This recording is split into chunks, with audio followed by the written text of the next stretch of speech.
Hai teman-teman, sekarang kita akan mempelajari materi dimensi hubungan antar kelompok. Seorang manusia akan melakukan hubungan sosial dengan makhluk lainnya karena manusia merupakan makhluk sosial. Begitu pula yang dilakukan oleh kelompok yang akan melakukan hubungan sosial dengan kelompok lainnya. Untuk lebih jelasnya, yuk kita simak dengan baik. Apa saja ya dimensi hubungan antar kelompok itu? Kinloch, seorang ahli sosiologi, membagi kriteria hubungan antar kelompok sebagai berikut. Yang pertama, kriteria fisiologis, yaitu kriteria yang didasarkan pada persamaan jenis kelamin, laki-laki dan perempuan, usia, tua maupun muda, dan ras. Ada 3 ras utama yang ada di dunia. Yang pertama ras Negroid, yang kedua ras Kaukasoid, dan yang ketiga ras Mongoloid. Kedua, kriteria kebudayaan, yaitu kriteria yang mencakup kelompok yang diikat oleh persamaan kebudayaan, seperti kebudayaan Sunda, Minangkabau, Jawa, atau Dayak. Yang ketiga, kriteria ekonomi, yaitu kriteria yang didasarkan atas persamaan ekonomi. Misalnya, orang kaya dengan orang kaya lagi, orang miskin dengan orang miskin lagi. Yang keempat, kriteria pelaku, yaitu kriteria atas dasar persamaan fisik seperti cacat fisik, cacat mental, dan berbagai penyimpangan terhadap aturan masyarakat. Dimensi hubungan antar kelompok terbagi menjadi 4. 1. Dimensi institusi. 2. Dimensi sejarah. 3. Dimensi sikap.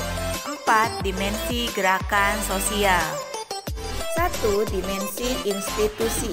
Dimensi ini memandang kelompok sosial berdasarkan tujuan didirikannya. Misalnya, institusi politik dan ekonomi. Institusi dapat berperan untuk memperkuat pengendalian sosial, sikap, dan hubungan antar kelompok. Di dalam institusi, hubungan masyarakat bersifat birokratis dan tidak ada hubungan yang bersifat personal. Misalnya, seorang kasir bank tidak perlu mengenal orang yang berasal dari instansi lainnya ataupun konsumen yang dia layani sehari-hari. Dimensi sejarah. Ada 3 hal yang bisa kita jadikan sebagai sudut pandang dalam dimensi sejarah. Yang pertama, stratifikasi etnik. Hubungan sosial dipengaruhi oleh paham etnosentrisme dan dipengaruhi oleh persaingan dan perbedaan kekuasaan. Etnosentrisme adalah suatu paham di mana orang menganggap sukunya sendiri lebih baik daripada suku bangsa yang lain. 2. Stratifikasi usia. Hubungan sosial sangat dipengaruhi oleh kekuasaan, hak istimewa, dan prestis. Pengaruh tersebut akan semakin menghilang seiring dengan bertambahnya usia. 3. Stratifikasi jenis kelamin.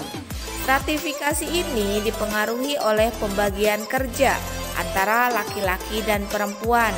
Contohnya, pembagian kerja pada zaman penjajahan Belanda. Pada waktu itu, wanita tidak mendapatkan tempat layak di masyarakat.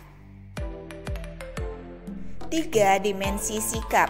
Dalam dimensi ini dijumpai suatu prasangka dan stereotip. Karena 2 hal ini pada dasarnya memiliki kesamaan. Prasangka merupakan sikap bermusuhan yang ditunjukkan pada suatu kelompok tertentu atas dasar dugaan bahwa kelompok tersebut mempunyai ciri yang tidak menyenangkan.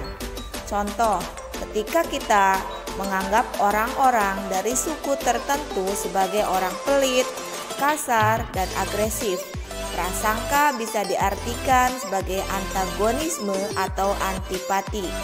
Stereotip merupakan suatu citra kaku mengenai kelompok ras atau budaya yang dianut tanpa memperhatikan kebenaran citra tersebut.